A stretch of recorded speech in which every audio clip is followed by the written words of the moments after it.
Kembali lagi di Vokasi Kini dan selanjutnya kita juga akan membahas mengenai dunia furniture Indonesia dan kira-kira masa depannya seperti apa. Saya langsung akan bertanya kepada Pak Among, adalah seorang guru di SMK Pika Semarang. Saya ingin tahu nih Pak Among, sebenarnya industri mebel di Indonesia seperti apa sih Pak? Peluangnya sangat baik saya kira. Profesi teknik furniture atau mebel ini sangat menjanjikan. Mereka bisa bekerja di industri furniture atau membuka usaha sendiri, berwirausaha sendiri, menerima pesanan, ya, customize seperti itu, dan ditunjang dengan beberapa pelatihan dan juga pengetahuan yang sudah cukup banyak sekarang di media sosial mengenai teknik furniture itu sendiri. Sangat mendukung untuk seorang pengrajin mebel untuk menjadi orang yang sukses. Baik. Nah Pak Among, saya juga pengen tahu pengrajin mebel Indonesia tuh potensi berkembangnya sejauh apa Pak? Jadi profesi pengrajin mebel menurut saya ya memberikan peluang untuk seseorang bisa memperbaiki taraf hidupnya. Dengan catatan, mereka harus tetap belajar, mengembangkan diri, mengikuti mungkin pelatihan-pelatihan, menambah pengetahuan-pengetahuan, karena dunia furniture sendiri itu juga terus berkembang. Ya. Misalnya soal teknik, konstruksi, soal desain, soal finishing, soal bahan, dan sebagainya. Itu harus terus diikuti.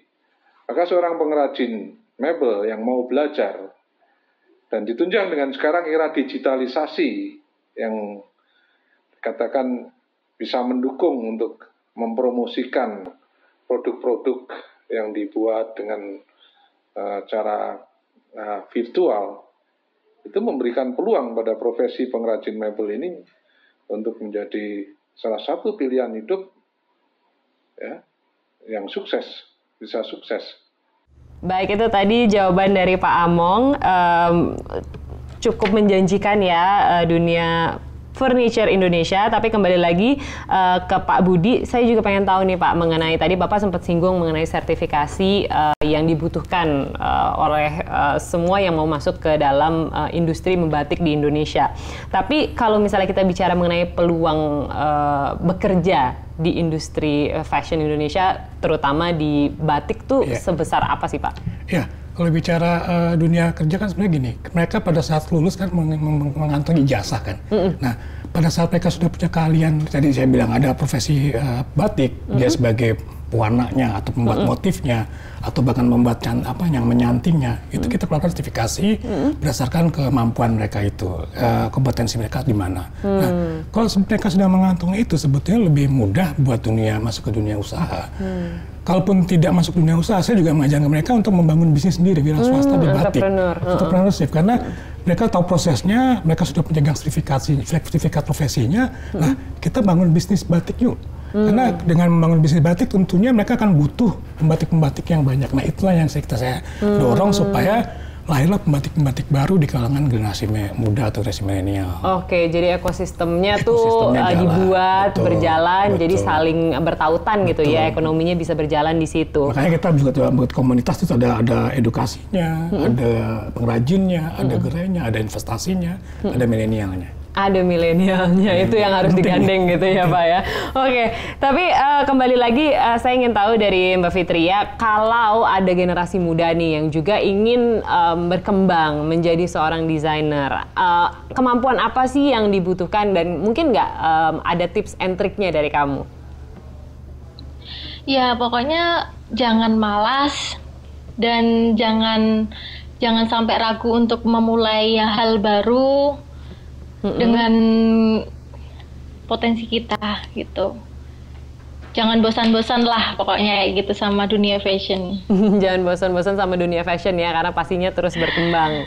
Oke, Pak Budi, saya juga penasaran kalau kita bicara mengenai perkembangan gitu. Dunia fashion pastinya akan berkembang terus. Nah, kalau kita bicara mengenai batik, bagaimana perkembangannya ke depan? Oke, kalau kita di komunitas, kita pertama ajarkan bagaimana proses pembuatan batiknya dulu.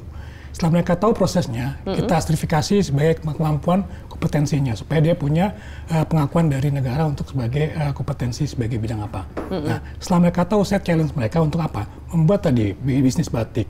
Dan dunia motif ya challenge juga, karena bicara motif, mungkin mereka harus belajar ada motif zaman dulu, ada cerita di balik motif, ada filosofis di balik motif. Nah, kekiniannya mana? Nah, jadi kuno kekinian itu kita harus bikin motif yang sekarang. Saya tantang untuk bikin masterpiece motif sekarang supaya nanti 2050 generasi 2050 tahu bahwa di 2020 itu ada batik di 2020. Bukan yang zaman dulu aja, tonya parang, teruntung itu perlu dipelajari. Tapi batik yang 2020-nya mana? Oh, mungkin agak-agak mirip-mirip virus gitu ya Pak ya, bisa ya kalau 2020. Betul. Ya itu mungkin harus didokumentasikan juga. Nanti 2020 ada zaman corona loh. Bikin motif corona. Motif corona. Yang penting ada cerita, ada filosofis, itu aja sih. Oh, oke. Karena memang satu kain batik tuh pasti ada ceritanya ya. Ada cerita. Oh, baik. Nah, itu yang membuat mereka tertarik membuat motif kekinian tadi. Tapi harus masterpiece, harus ada cerita, nggak cuma sekedar copy paste dan segala macam. Oh, baiklah. Oke. Nah, kalau gitu kalau misalnya saya tanya untuk para generasi muda gitu ya, Pak, kalau mau terjun untuk benar-benar mencoba menjadi pembatik, berarti mulai dari mana dan apa yang harus mereka pilih? Ya. Saya bilang tadi kalau kita dari zaman UNESCO itu diakui sebagai proses, mulai dari mengenal prosesnya dulu. Mengenal prosesnya dulu. Setelah mengenal proses, dia belajar motif zaman dulu. Bahwa semua motif itu dulu dibuat oleh empu batik itu ada cerita, ada filosofis. Belajar itu.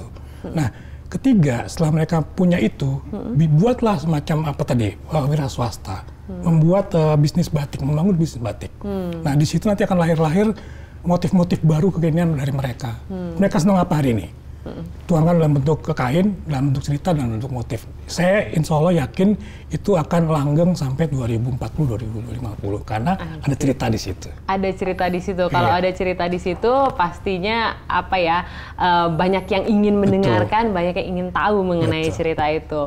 Oke. Dan terakhir juga saya ingin tahu dari Pak Among untuk generasi muda gitu ya. Ini pasti banyak gitu yang ingin menjadi desainer furniture. Nah, mungkin Pak Among bisa menggerakkan gitu atau memberikan inspirasi bagaimana sih tips and triknya untuk bisa masuk ke dunia furniture di Indonesia.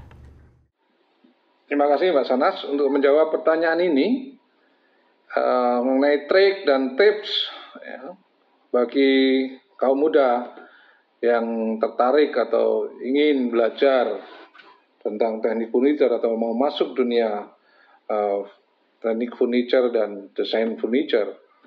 Saya kira jalur yang paling tepat adalah jalur formal melalui pendidikan dan pelatihan. Nah, melalui jalur pendidikan dan pelatihan ini, kita akan belajar tentang dasar-dasar, tentang pengetahuan furniture, dan standar-standar di dalam teknik furniture. Selain itu, kita tidak perlu takut. Dalam arti demikian, karena orang banyak yang seringkali salah. Karena dia takut tidak berbakat di bidangnya, di bidang ini misalnya teknik furniture atau tidak punya bakat, maka takut untuk menekuni atau memasuki dunia furniture. Saya katakan bahwa teknik furniture itu satu bidang yang bisa dipelajari oleh siapa saja. Apa syaratnya? Syaratnya kemauan yang kuat, kemudian punya semangat untuk belajar dan kerja keras, mau kerja keras. Hal ini yang saya kira pada kaum muda yang mau masuk ke dunia teknik furniture, Anda tidak perlu takut. Banyak media yang sekarang memberikan informasi mengenai teknik furniture. Tapi pilihlah, kalau Anda memang mau belajar secara otodidak, pilihlah media-media yang memang bisa dipertanggungjawabkan. Karena saya melihat beberapa orang membuat video tentang bagaimana menggunakan alat mesin dan sebagainya. Ya, berdasarkan otodidak dia menggunakan berdasarkan ya apa yang dia ketahui. Padahal di dalam menggunakan alat-alat mesin ini ada pengetahuan-pengetahuan yang harus dipahami terkait dengan keselamatan kerja, terkait juga dengan bagaimana kita menggunakan alat itu, ya supaya bisa menghasilkan pekerjaan yang lebih baik dan sebagainya atau lebih cepat. Jadi tidak sekedar saya bisa kalau hanya melihat pekerjaan seperti itu, salah. Itu lebih baik memang secara formal kalau kaum muda mau belajar, ya masuk saja ke pelatihan kalau memang sudah jenjang Anda sudah tidak di jenjang untuk mengikuti pendidikan menengah atau pendidikan kejuruan, vokasi, ya Anda bisa mengikuti satu pelatihan teknik furniture ini. Baik, itulah jawaban dari Pak Among. Terima kasih banyak untuk jawabannya.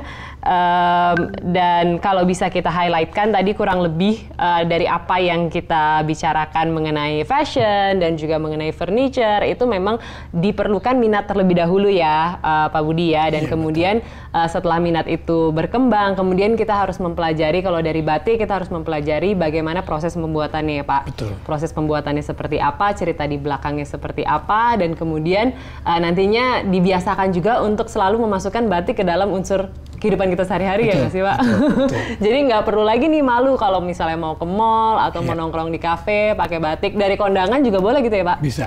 Bisa ya?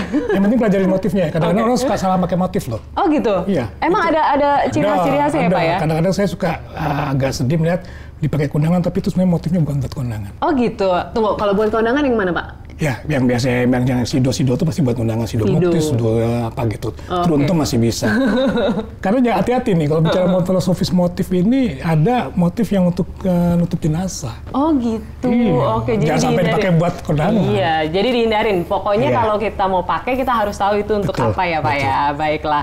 Nah itu dia buat kalian nih yang masih bingung-bingung gitu. Mungkin bisa memilih dunia fashion, dunia batik Indonesia, dan juga dunia furniture Indonesia untuk mungkin dijadikan pilihan dari pendidikan vokasi kalian. Untuk apa? Untuk lebih memajukan Indonesia lagi pastinya gitu. Karena ini juga bisa menjadi ladang untuk berkarya, ladang untuk bekerja pastinya nantinya. Nah, pokoknya semoga apa yang kita omongin hari ini bisa diambil hikmahnya dan harus siap untuk masa depan yang lebih cerah karena vokasi kuat menguatkan Indonesia. Sampai jumpa di Vokasi Kini selanjutnya. Bye-bye.